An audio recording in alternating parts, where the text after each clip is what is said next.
Hello बच्चों, मैं हूं आपका अपना दोस्त इम्तियाज और आप देख रहे हैं आपका अपना YouTube channel my cube chemistry. तो ठीक है, अभी तक हम लोगों ने सॉल्यूशन पढ़ना शुरू किया है माई क्यूब केमिस्ट्री के साथ साथ इस वीडियोस को आप प्रेरणा एकेडमी के यूट्यूब चैनल पे और उनकी वेबसाइट पे भी देख सकते हैं। तो आप दोनों जगह पर जहाँ आपको अच्छा लगे आप वहाँ पर देख लें, कोई दिक्कत नहीं। तो हम बात करने वाले हैं अपने नेक्स्ट लेक्चर की, यानी कि तीसरे लेक्चर की बात कर रहे हैं, जो कि आपका सॉल्यूशन चैप्टर का है, क्लास 12th का पहला चैप्टर सॉल्यूशन। अभी तक हम लोगों ने क्या क्या देखे, टाइप्स ऑफ सॉल्यूशन देख लिया है, अभी तक हम लोगों ने देख लिया है वे ऑफ एक्सप्रेशन, कॉन्सेंट्रेशन देख लिया है। अब हम देखने वाले हैं अपना तीसरा लेक्चर, जिसमें हम सॉल्युबिलिटी के बारे में बात करेंगे। तो आइए देखते हैं सॉल्युबिलिटी क्या होती है और सॉल्युबिलिटी के बेस पे सॉल्यूशन को कैसे डिफाइन किया जाता है और अलग अलग तरीके से डिवाइड कैसे किया जाता है। तो अगर मैं आपसे कहूँ कि आप सॉल्यूट को सॉल्वेंट के अंदर मिलाएं, तो जब आप सॉल्यूट को सॉल्वेंट के अंदर मिला करके स्टार्ट करेंगे तो आप देखेंगे वो सॉल्यूट गायब हो जाएगा। इसका मतलब सॉल्यूट क्या हो गया, डिजॉल्व हो गया पूरी तरह से। और इससे जो सॉल्यूशन तैयार होगा, जो मिक्सचर तैयार होगा या जो सॉल्यूशन तैयार होगा, उसको क्या बोलेंगे, होमोजेनियस मिक्सचर बोलेंगे या होमोजेनियस सॉल्यूशन बोलेंगे। ओके, कोई दिक्कत नहीं। आपने क्या किया, सॉल्यूट को सॉल्वेंट के अंदर मिला दिया और उससे उसको डिजॉल्व कराया। डिजॉल्व कराने के बाद एक होमोजेनियस सॉल्यूशन आपके सामने आ गया। ठीक है, अब इस सॉल्यूशन के अंदर क्या हुआ होगा, उस सॉल्यूशन को पूरी तरीके से डिजॉल्व होने के लिए क्या क्या रोल प्ले हुआ होगा मैं आपको बताऊं। उसमें हो सकता है ऐसा हुआ कि उसमें जो सॉल्यूशन तभी डिजॉल्व हुआ होगा जब उसमें सॉल्वेंट का इंटरेक्शन हुआ हो या सॉल्वेंट सॉल्यूट का इंटरेक्शन हुआ हो। इन दो टाइप के इंटरेक्शन में की वजह से वो डिजॉल्व हुआ होगा ऐसा। फिर अगर मैं बात करूं टेम्परेचर की, तो जैसे जैसे हम टेम्परेचर को बढ़ाते जाते हैं आप देखेंगे सॉल्युबिलिटी इंक्रीज करते चली जाती है, यानी कि टेम्परेचर बढ़ाने से लिक्विड सॉल्यूशन की सॉल्युबिलिटी क्या होती है, इंक्रीज होती चली जाती है। ओके, एक बात जरा ध्यान दें, अगर टेम्परेचर बढ़ाने से सॉल्युबिलिटी इंक्रीज हो रही है, इसका मतलब ये किस टाइप का सॉल्यूशन होना चाहिए। आइए ली सेटलियर प्रिंसिपल को वापस से रिवाइज कराते हैं। याद कीजिए, ली सेटलियर प्रिंसिपल 11th चैप्टर में 11th क्लास में आपने ली सेटलियर प्रिंसिपल पढ़ा था।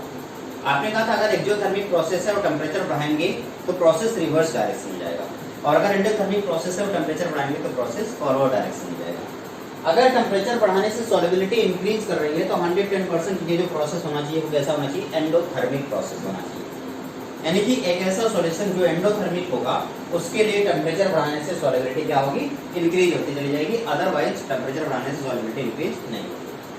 यानी कि टेम्परेचर का एक इफेक्ट पड़ता है सॉल्युबिलिटी के ऊपर, और दूसरा जो हमारे पास इफेक्ट होता है सॉल्युबिलिटी के ऊपर इफेक्ट डालने वाला वो होता है आपका प्रेशर। जैसे जैसे हम प्रेशर बढ़ाएंगे, सपोज दैट अगर मैं गैस की बात करूं, गैस को लिक्विड में डिसॉल्व कराऊं, तो प्रेशर बढ़ाने से सॉल्युबिलिटी क्या होगी, इंक्रीज कर जाएगी। बट एक प्रॉब्लम आती है, प्रॉब्लम ये है कि प्रेशर का इफेक्ट सॉलिड और लिक्विड पर पड़ता नहीं है, और जब सॉलिड और लिक्विड प्रेशर का इफेक्ट नहीं पड़ रहा है, इसका मतलब क्या होगा कि the solubility of solid in liquid is independent of pressure, है ना। तो सॉलिड और लिक्विड का जो सॉल्युबिलिटी होगी वो क्या होगा, प्रेशर से इंडिपेंडेंट होगा। ओके, तो सबसे पहले अगर मैं आपसे सॉल्युबिलिटी की बात करूं या उससे कितने फैक्टर इफेक्ट कर रहे हैं इनके बारे में बात करूं, तो एक एक करके सारी चीजें हम देखेंगे और सॉल्युबिलिटी में कौन कौन से सॉल्यूशन को, कौन कौन से सॉलिड को कौन कौन से सॉलिड में डिसॉल्व कराएंगे इसके बारे में देखेंगे। लेकिन सबसे पहले सारी चीजें नोट भी करना होगा। लेकिन सॉल्युबिलिटी हेडिंग डालें, सॉल्युबिलिटी। लेकिन अगर किसी भी सॉल्यूशन की सॉल्युबिलिटी दिखाना हो तो आपको क्या करना चाहिए, आप देखना चाहिए कितना सॉल्यूट इसमें डिसॉल्व होगा। देखें, amount of solute that is dissolved in a fixed amount of solution or solvent at a particular temperature. फिर से नोट करें, amount of solute that is dissolved in a fixed amount of solution or solvent is known as solubility of the solution. ठीक, ये पहली बात हो गई। दूसरी बात आपको लिखना होगा, factor affecting on the solubility of solution. Factor affecting on the solubility of solution. First factor, पहला जो फैक्टर होगा इफेक्ट करने वाला, ठीक है, interaction force between solute and solvent. First factor होगा कौन सा होगा? Interaction force between solute and solvent. Solute और सॉल्वेंट के बीच का जो इंटरेक्शन फोर्स होगा वो इफेक्ट डालेगा सॉल्युबिलिटी पर। पहली बात तो ये होगी। सेकेंड, पहला हो गया interaction force between solute and solvent. Second, temperature. Second क्या होगा? टेम्परेचर। पहला फैक्टर क्या था? Interaction force between solute and solvent, and second क्या हो गया? टेम्परेचर। इसमें आपको लिखना होगा, टेम्परेचर में आप लिखें it is directly proportional for solid in liquid and liquid in liquid. अगर एक सॉल्यूशन सॉलिड इन लिक्विड है और दूसरा लिक्विड इन लिक्विड है तो उसके लिए टेम्परेचर डायरेक्टली प्रोपोर्शनल होगा। सॉलिबिलिटी का जो टेम्परेचर का इफेक्ट होगा directly proportional for solid in liquid and liquid in liquid, and inversely proportional for gas in liquid. अगर गैस को लिक्विड में मिलाएंगे तो उसके लिए इनवर्सली प्रोपोर्शनल होगा। जरा मुझे बताइए, डायरेक्टली प्रोपोर्शनल कब होगा? जब एंडोथर्मिक प्रोसेस हो, यानी कि जो हमने पहले बताया है solid in liquid and liquid in liquid, इसके लिए अगर डायरेक्टली प्रोपोर्शनल है तो ब्रैकेट में लिख देंगे एंडोथर्मिक प्रोसेस। ये प्रोसेस कैसा होगा? एंडोथर्मिक होगा।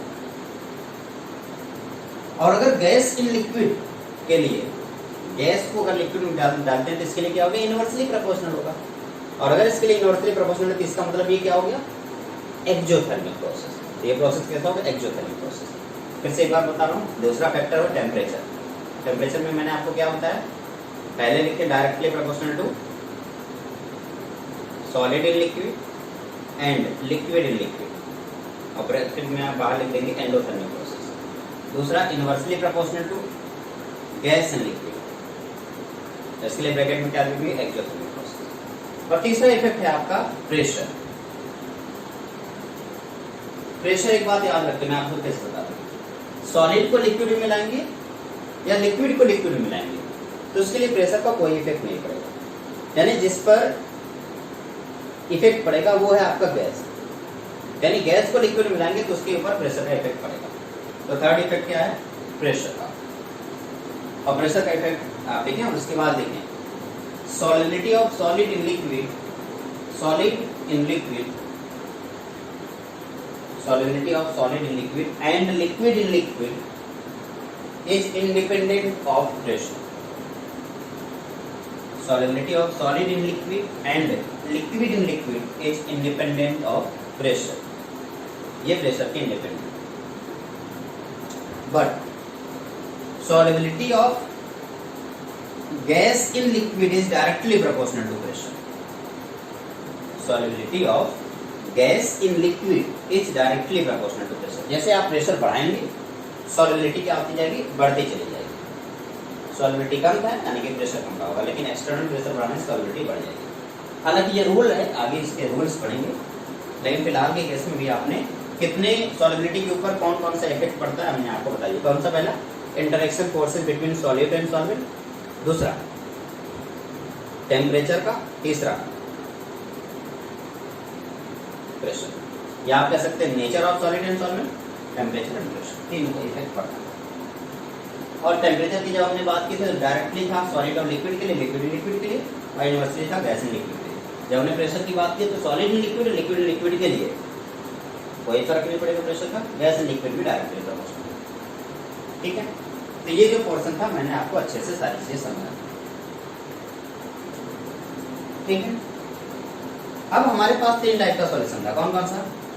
Solid in liquid, liquid in liquid and gas in liquid. याद कीजिए, मैंने आपको बताया था जब हम टाइप ऑफ सॉल्यूशन पढ़ रहे थे तो मैंने आपको बताया हमारे सिलेबस में सिर्फ लिक्विड सॉल्यूशन है। और अगर लिक्विड सॉल्यूशन है तो सॉल्वेंट क्या होगा? लिक्विड। और अगर सॉल्वेंट लिक्विड है तो सॉलिड क्या हो सकता है? सॉलिड हो सकता है, लिक्विड हो सकता है और गैस हो सकता है, तीनों हो सकता है।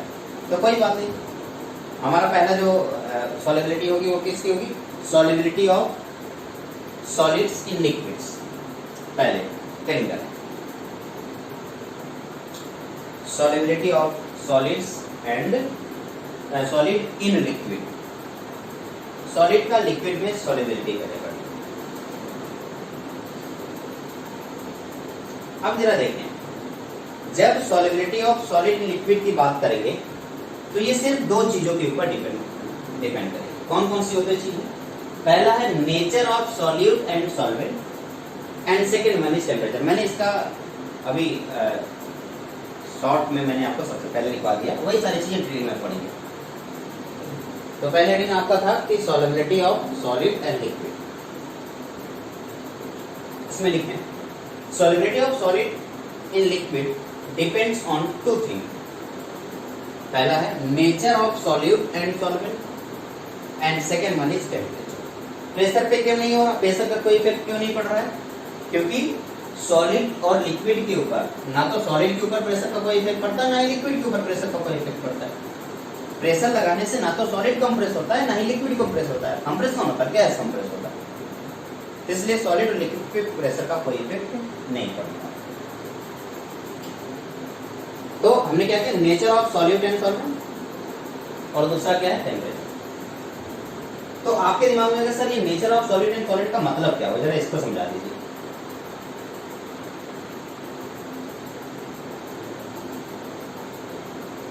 तो आइए देखते हैं इसका क्या मतलब है। अगर मैं सॉलिड की बात करूं लिक्विड में, तो एग्जांपल आपके पास है। कौन सा एग्जांपल है? मान लो शुगर ले लिया या सॉल्ट ले लिया, उसको लिक्विड में डाल दिया। तो पहला जो नेचर है, जरा कुछ एग्जांपल्स हैं उनको देखने की कोशिश करेंगे। वाटर है, और वाटर में हमने दो चीजें मिलाई। पहला है NaCl। ये एक्सपेरिमेंट है, इस एक्सपेरिमेंट को देखेंगे, उसके बाद रिजल्ट अपने आप पता चल जाएगा। पहला क्या है? सोडियम क्लोराइड को हमने वाटर में मिलाया, और दूसरा है शुगर को हमने वाटर में मिलाया। तो जब हमने सोडियम क्लोराइड या शुगर को वाटर में मिलाया और इसको स्टार किया, तो हमने देखा वो डिजॉल्व हो गया। इससे क्या होगा? इससे हमें जो सॉल्यूशन मिला कौन कौन सा होगा? एक्वस सोडियम क्लोराइड सॉल्यूशन या एक्वस शुगर सॉल्यूशन। ध्यान दीजिए, सोडियम क्लोराइड और शुगर को जब हमने वाटर में मिलाया तो डिजॉल्व हो गया, गायब हो गया। इससे क्या पता चला? इससे पता चला कि ये जो सॉल्यूशन बना वो क्या होगा? एक्वा सोडियम क्लोराइड बना और एक्वा शुगर सॉल्यूशन बना। लेकिन वहीं दूसरी तरफ जब मैंने इसके ऊपर नेफ्थलीन या एंथ्रासिन डालने की कोशिश की, याद कीजिए अभी हमने क्या डाला था? सोडियम क्लोराइड और शुगर डाला था। अभी हम नेफ्थलीन या एंथ्रासिन डालने की कोशिश कर रहे हैं, और जब नेफ्थलीन और एंथ्रासिन डालेंगे इसके अंदर और सोचेंगे ये डिजॉल्व हो जाए, तो मैंने देखा ये डिजॉल्व ही नहीं हुआ। अरे यार, शुगर डिजॉल्व हो रहा था, NaCl डिजॉल्व हो रहा था वाटर में, लेकिन नेफ्थलीन नहीं डिजॉल्व हो रहा, एंथ्रासिन नहीं डिजॉल्व हो रहा। इसका क्या मतलब हुआ? इसका मतलब तो ये हुआ कि कुछ तो ऐसे ही है जो डिजॉल्व होंगे, कुछ ही डिजॉल्व होंगे, सबका सब में डिजोल्यूशन नहीं पॉसिबल होगा। और जब सब में डिजॉल्व नहीं हो पाएंगे तो उसका कोई तो मतलब होगा।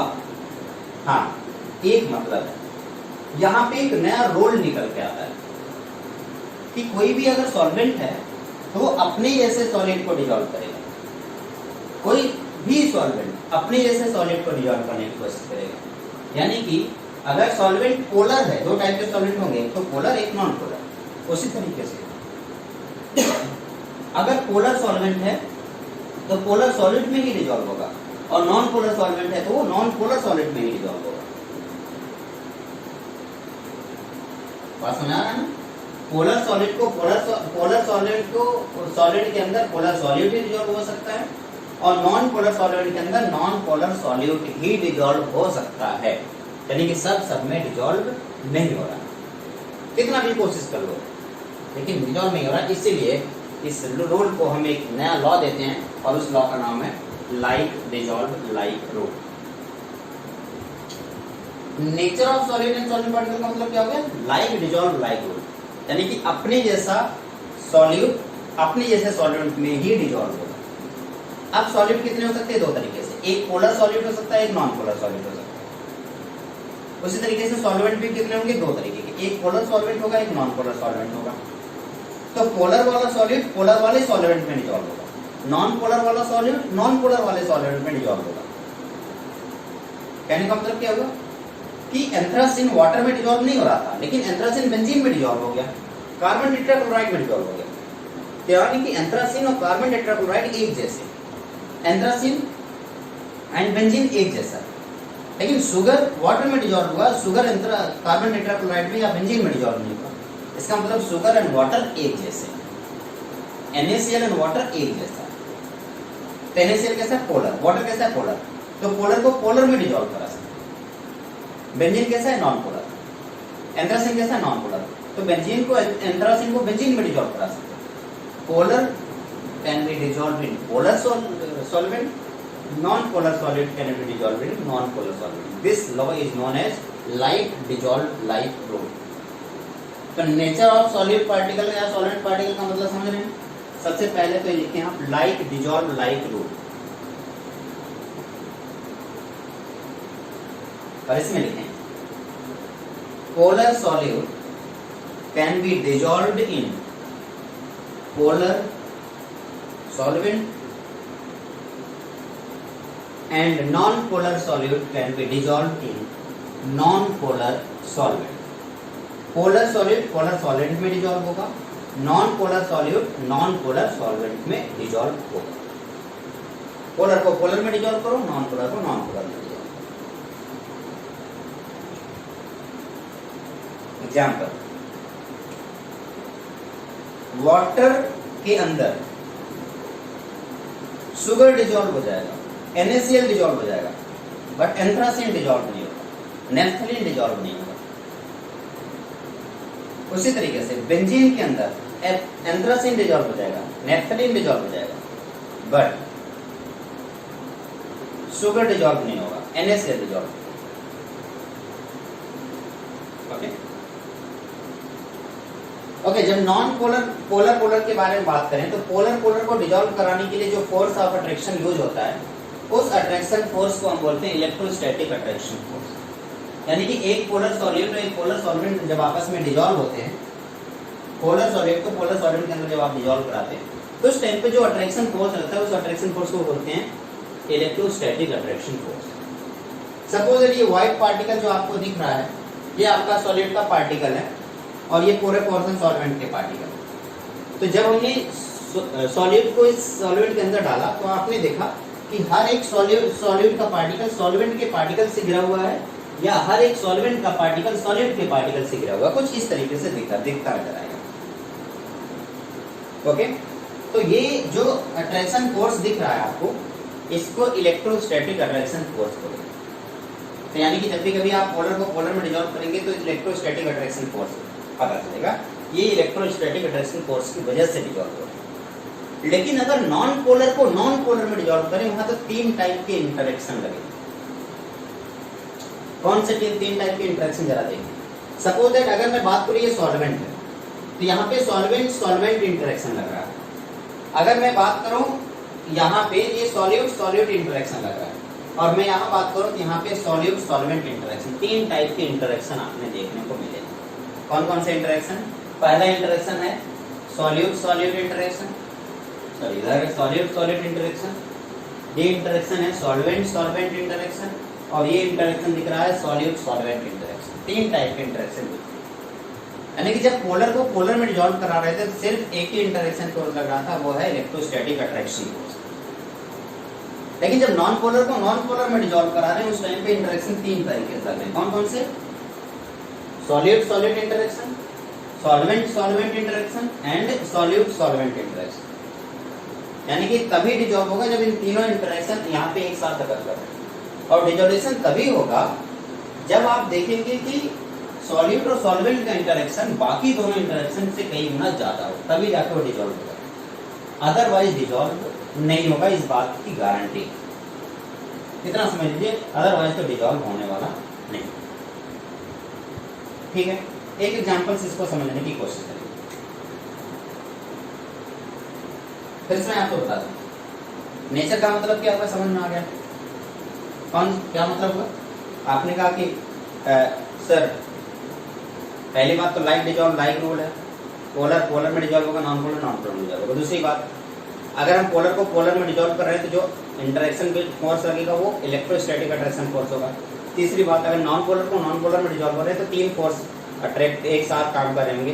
पहला फोर्स होगा सॉल्वेंट सॉल्वेंट, दूसरा फोर्स होगा सॉल्यूट सॉल्यूट, तीसरा फोर्स होगा सॉल्यूट और सॉल्वेंट। एक और राज की बात, अगर सॉल्यूट सॉल्यूट के बीच का अट्रैक्शन ज्यादा है, सपोज है मैं कह रहा हूं कि शुगर को पानी में डालें तो शुगर के पार्टिकल के बीच में बहुत ज्यादा अट्रैक्शन, वाटर के पार्टिकल के बीच में बहुत ज्यादा अट्रैक्शन, तो इन दोनों के बीच में जो अट्रैक्शन वो बहुत कम है, तो डिजॉल्व होगा ही नहीं। जैसे अगर मैं बात करूं ऑयल ड्रॉप की, तो ऑयल को अगर वाटर में डालेंगे तो ऑयल अलग रहेगा, वाटर अलग, लेकिन डिजॉल्व नहीं,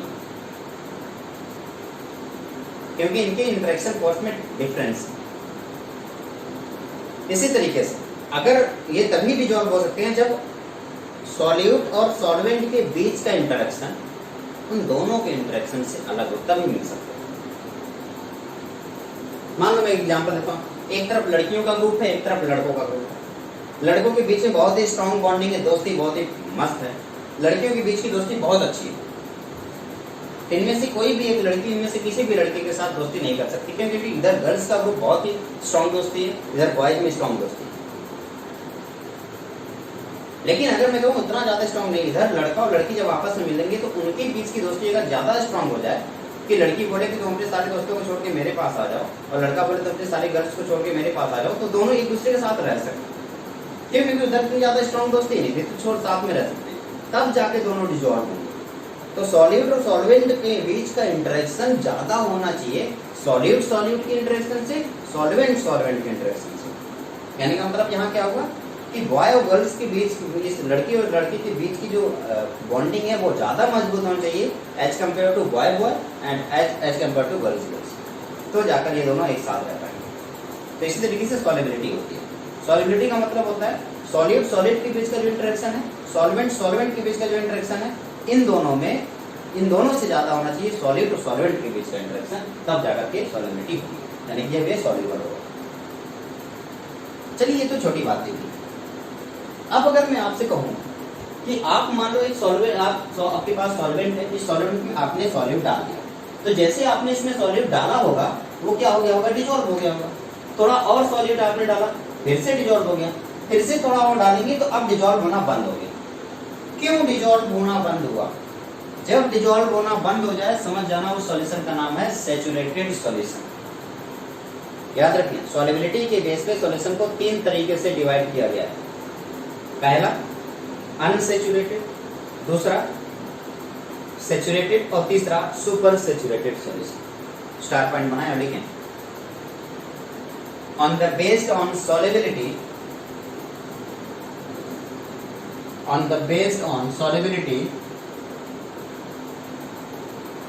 solution can be divided into 3 types. On the based on solubility, solution can be divided into 3 types.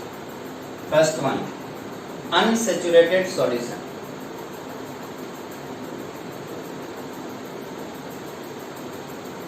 Second one, saturated solution.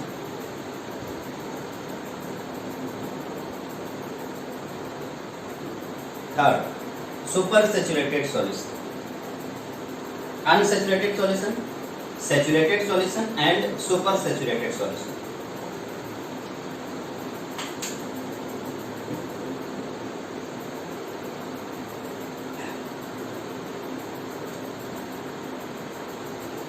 Unsaturated solution, saturated solution and super saturated solution.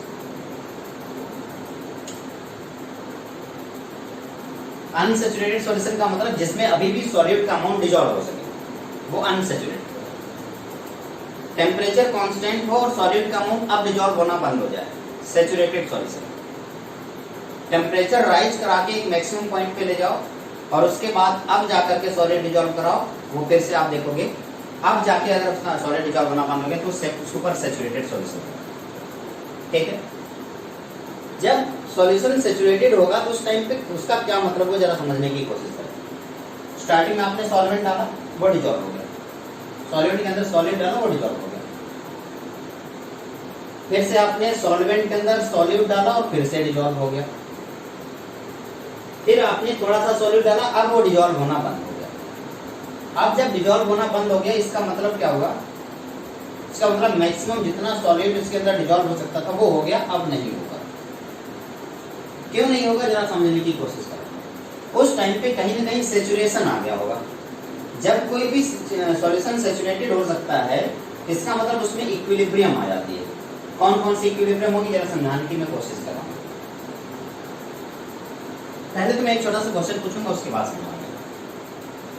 Question ये है, क्या आपको क्या लगता है कि जो अभी आप सॉल्ट को वाटर में डिजॉल्व करा है, थोड़ा आपने सॉल्ट डाला, डिजॉल्व हो गया, फिर से थोड़ा सा सॉल्ट डाला, फिर से डिजॉल्व हो गया, फिर से थोड़ा सा सॉल्ट डाला, फिर डिजॉल्व हो गया, फिर थोड़ा सा और डाला और अब डिजॉल्व नहीं हुआ, वहां पे आप प्रेसिपिटेट दिख रहा है। इसका क्या मतलब हुआ? अब आप जो सॉल्ट डालेंगे वो सॉल्ट सीधे जाके प्रेसिपिटेट होगा, क्या यही होगा? अगर आप सोच रहे हैं हाँ, तो आप गलत है। जो सॉल्ट अभी आप डालोगे वो डिजॉल्व हो जाएगा, बल्कि उसकी जगह जो पहले डिजॉल्व था वो प्रेसिपिटेट हो जाएगा। आइए समझाने की कोशिश करते हैं। आपको यही सॉल्यूट का पार्टिकल दिख रहा है ना, ये सॉल्यूट का पार्टिकल पूरी तरीके से वाटर के पार्टिकल से घिरा हुआ है, इसलिए डिजॉल्व हो चुका है। लेकिन जैसे अब सिचुएशन आ चुका है, यानी कि जितने वाटर के पार्टिकल की रिक्वायरमेंट थी सॉलिड के पार्टिकल को डिसॉल्व करने के लिए, वो फुल हो गई। फिर मैं समझाने की कोशिश करूंगा। सपोज दैट एक NaCl, आपने NaCl के एक मॉलिक्यूल को वाटर में डाला। अब जब NaCl का मॉलिक्यूल वाटर में जा रहा होगा तो Na के चारों तरफ वाटर के मॉलिक्यूल आ जाएंगे और Cl के चारों तरफ वाटर के मॉलिक्यूल आ जाएंगे, ठीक है। और जब ऐसा कुछ हुआ होगा तो जरा आप मुझे बताइए, मैं आपसे बस इतना कहूं कि Na के चारों तरफ जो वाटर के मॉलिक्यूल आ रहे हैं, वो वाटर के मॉलिक्यूल आपके ये समझ लो कि 5 मॉलिक्यूल मिलकर के एक Na को पूरी तरह से कवर कर पा रहे हैं। उसी तरीके से 5 मॉलिक्यूल मिलकर के एक Cl को पूरी तरह से कवर कर पा रहे हैं। टोटल कितने मॉलिक्यूल वाटर की यूज में है Na और Cl को कैलकुलेट करने, कवर करने के लिए? 10। यानी एक NaCl के मॉलिक्यूल को डिसॉल्व कराने के लिए वाटर के 10 मॉलिक्यूल की रिक्वायरमेंट हुई। आपके पास टोटल एक कंटेनर है, उस कंटेनर में या फिर एक ग्लास है, उस ग्लास में 100 वाटर के मॉलिक्यूल हैं। जबकि मैं स्टार्टिंग में बता चुका हूं, अभी बताया हूं कि एक NaCl के मॉलिक्यूल को डिसॉल्व कराने के लिए टोटल 10 मॉलिक्यूल ऑफ वाटर की रिक्वायरमेंट है। और अब हमारे पास जो कंटेनर, इसमें वाटर के 100 मॉलिक्यूल है, तो हम इनमें कितने NaCl के मॉलिक्यूल डिसॉल्व करा सकते हैं? 10। उससे ज्यादा नहीं डिसॉल्व करा सकते, क्योंकि एक मॉलिक्यूल को 10 मॉलिक्यूल वाटर का ले जाएगा, दूसरे को फिर 10, इसी तरीके से 10 को 10 मॉलिक्यूल डिसॉल्व करा लिया।